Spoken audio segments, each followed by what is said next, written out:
Have you ever said something in a moment of anger that you later regretted?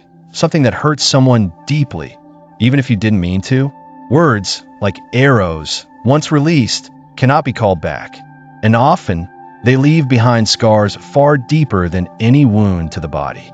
Today on Enlightened Mind, we reflect on a powerful story of a boy, a bag of nails, and a fence, and how this simple lesson, when illuminated through the Dharma, reveals the deep impact of anger on others and ourselves. But more importantly, we'll explore how Buddhist teachings offer a path to transforming anger into awareness and harm into healing.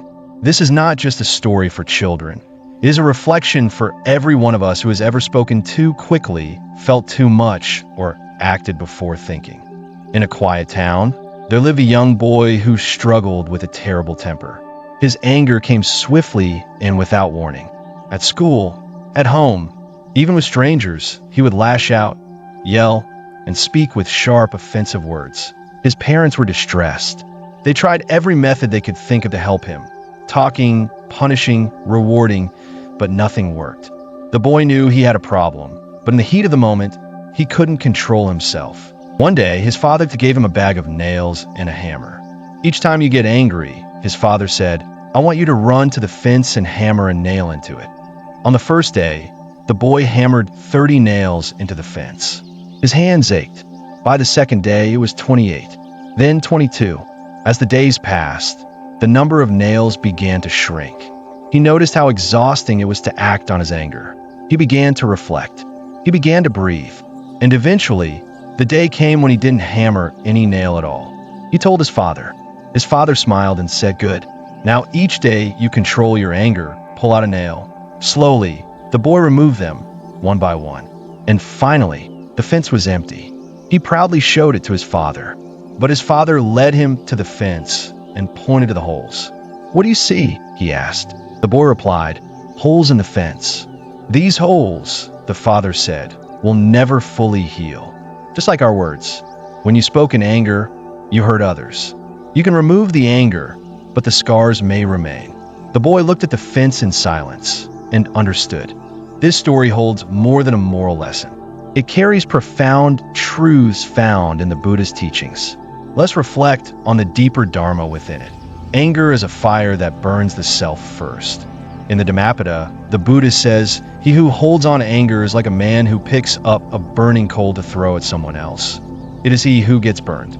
Anger, in its essence, is self-destruction. It clouds the mind, accelerates the tongue, and blocks wisdom. It arises from aversion, dosa, one of the three poisons that bind us to suffering.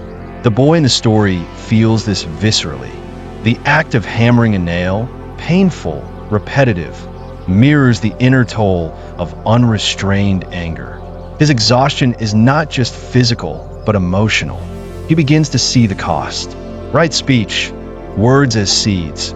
The Eightfold Path teaches us right speech, samavaka, speaking truthfully, kindly, and purposefully. Words are not just sounds, they're actions. Karma is not only what we do with our hands, but what we say with our lips. The nails are symbolic of harsh words. The holes in the fence, the damage done. Even if we apologize, even if the words are pulled out, the impact often remains. Mindfulness of emotion. The father's exercise creates mindfulness. The boy begins to pause. Each nail becomes a moment of awareness. He watches his reaction. He sees the consequences. Slowly, this awareness interrupts the impulse. This is the power of sati, mindfulness, the first step in transforming emotion. The Buddha never taught us to suppress anger, but to observe it, see it, feel it, understand it. And in that seeing, it begins to lose its grip. The illusion of justified anger. Often, we justify our rage. They hurt me first. They were wrong. But the Buddha taught that anger does not protect truth, it distorts it. Hatred is never appeased by hatred in this world. By non-hatred alone is hatred appeased. This is an eternal law. Dhammapada 5. No matter how justified we feel, when anger leads, suffering follows. The wounds of the world. Think of all the conflicts, divisions, and violence we see. How many began not with grand causes, but with a word spoken in rage, a nail driven into a shared fence. As the story says, most people in prison are not born criminals. There are those who, for one moment, lost control. One flame, unchecked, burns a life. In the age of social media, anger has found new weapons: tweets, comments, posts. We hammer nails into people's hearts with a keyboard. But unlike the boy, we rarely go back to remove those nails. The anonymity of the internet makes it easy to forget we're harming real people. Buddhism calls us to remember our shared humanity, to see the dukkha in others, and to choose compassion over impulse. Practices for transforming anger. So how can we, like the boy, transform our relationship with anger? Mindful breathing. When you feel anger rising, pause. Breathe in deeply, recognizing the heat. Breathe out gently, releasing it. Labeling emotions. Silently name the feeling. This is anger. It creates space between stimulus and response. Loving kindness meditation. Metta bhavana. Regularly practice sending goodwill to yourself, loved ones, strangers, and those who trigger your anger. Write speech journaling. Reflect each evening. What did I say today? Did my words help or harm? Apologizing with sincerity. When we say something hurtful, acknowledge it. Ask for forgiveness, and accept that some scars may take time to heal. The story ends with a boy transformed, but not just by discipline. He is changed by awareness, by reflection, by understanding. That is the Buddhist path. We all carry a bag of nails.